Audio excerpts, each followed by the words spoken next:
Mon manège à moi, c'est toi. Je suis toujours à la fête. Je ne sais pas. Le vin de Champagne. Festif, avec modération. Mais bien sûr, avec modération. Mais attention, là, on va vous parler d'un designer. Ouais. Un designer que vous ne connaissez peut-être pas, mais justement, c'est notre rôle de vous le faire connaître. Il s'appelle Carlos Pujol. Et Carlos Pujol, qu'est-ce qu'il a fait ? Eh bien, alors, Carlos Pujol, d'abord, il est installé à Reims. Alors, il a vraiment son bureau à Reims. C'est vrai que des designers qui sont installés sur le territoire, il y en a, mais il n'y en a pas tant que ça. Évidemment, il travaille à Paris. Reims, Paris, c'est pas très loin. En plus, son histoire, elle est assez originale et ça montre bien un petit peu la pluralité de son style. Ça explique son style. Il est né dans les Ardennes. Bon, après, il s'est installé à Reims, donc il a des origines catalanes. Alors, c'est quelqu'un qui a la tchatche, qui se bouge en plus, c'est-à-dire que dans la région, il a refait un restaurant, des bureaux, les sièges sociaux des grandes marques de champagne. Il travaille aussi là-dessus. Et sa particularité, et c'est pour ça que son travail m'intéresse, c'est qu'en fait, à chaque fois, il tient compte du contexte et il tient compte, par exemple, un restaurant, le restaurant qu'il a refait à Reims, il n'y avait pas beaucoup d'argent. Il s'est débrouillé. Il a donné des vraies astuces de décorateur pour rendre le lieu original. Voilà. Pour les maisons de champagne, évidemment, il y avait Mais sans forcément que ça vale des millions, c'est ça que vous voulez dire. Exactement. Pour les maisons de champagne, il pouvait y avoir un budget un peu plus conséquent. Mais là aussi, il est allé dans l'originalité. La bouteille de champagne, c'est la bouteille. Donc, il a suspendu des bouteilles. Enfin, voilà, il a toujours une idée qui fait qu'on se souvient du lieu où on est passé. Et il est chaleureux, il est sympa. On a fait une belle balade. Enfin voilà, un très beau moment. Regardez.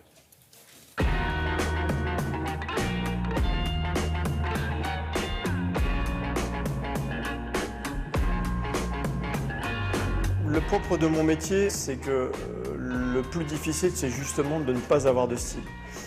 Quand on vient travailler pour le Club des Trésors de Champagne et qu'on nous demande un lieu un peu magique, un peu effervescent, un peu différent de ce qu'on a l'habitude de faire, on le traite d'une certaine manière. À l'inverse, quand on est sollicité, par exemple par la famille Bilcard, qui est sur un bon marché qui est complètement différent, là, on traite les lieux effectivement en fonction d'une autre demande. Donc ça se traduit par des matériaux différents, par une acoustique différente. Tout se marie et tout se conjugue toujours facilement. À partir du moment où on a réussi à cerner le client du besoin, ses attentes, pour que la communion se fasse entre les deux.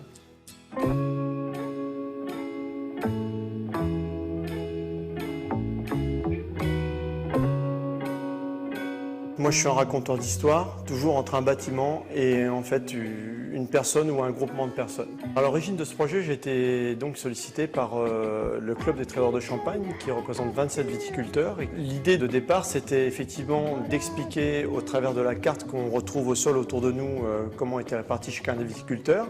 Et à l'aplomb de cette carte, puisqu'ils sont tous représentés par un numéro, on retrouve effectivement des magnums qui sont suspendus. Et j'aime bien travailler la lumière toujours au travers d'objets dérivés, toujours au travers de suspensions, ce qui engendre, contrairement à ce qu'on peut penser, beaucoup de technicité, beaucoup plus de problèmes que par rapport à des luminaires qu'on va trouver chez les différents éditeurs.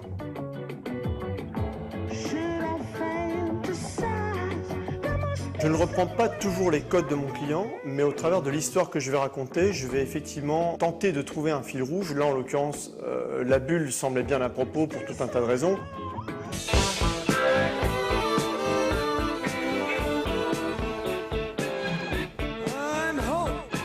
Alors, ce restaurant et moi, les Cornichons, le brief était tout autre puisque, en fait, il y avait en premier lieu déjà un critère économique qui était quand même assez présent par rapport à l'ambition finale. D'un commun accord avec le client, on a décidé de travailler dans un style vintage industriel. Le choix des luminaires qui ont été traités avec des boîtes de conserve.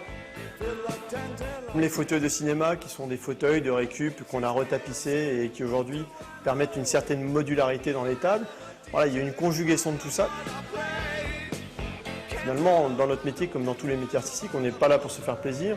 On est là pour répondre à une certaine économie, à un certain critère, à certains objectifs. Ça passe par du marketing, ça passe par de la déco, ça passe par tout un tas de choses.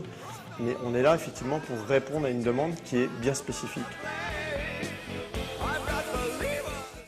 Alors, pendant le reportage, vous me disiez, bon, il aurait pu s'installer dans sa région et faire que Reims, que le Champagne, etc. Non, en fait, il s'ouvre complètement. Ah mais d'ailleurs il veut ça, c'est pas parce qu'il c'est ce qu'il explique, il dit c'est pas parce que je suis à Reims que je vais travailler qu'à Reims, il a envie de travailler, je vous dis il a des clients à Paris, il a beaucoup aussi de clients privés, c'est-à-dire qu'il peut refaire des appartements et en fait c'est pas il faut pas classifier les décorateurs de province, les décorateurs parisiens. Voilà, parce que, tout le monde est décorateur tout le monde et tout le monde a le même niveau de décoration. Voilà. ça. Et surtout faut le revendiquer. Et Carlos Pujol, eh ben, il s'exporte aussi.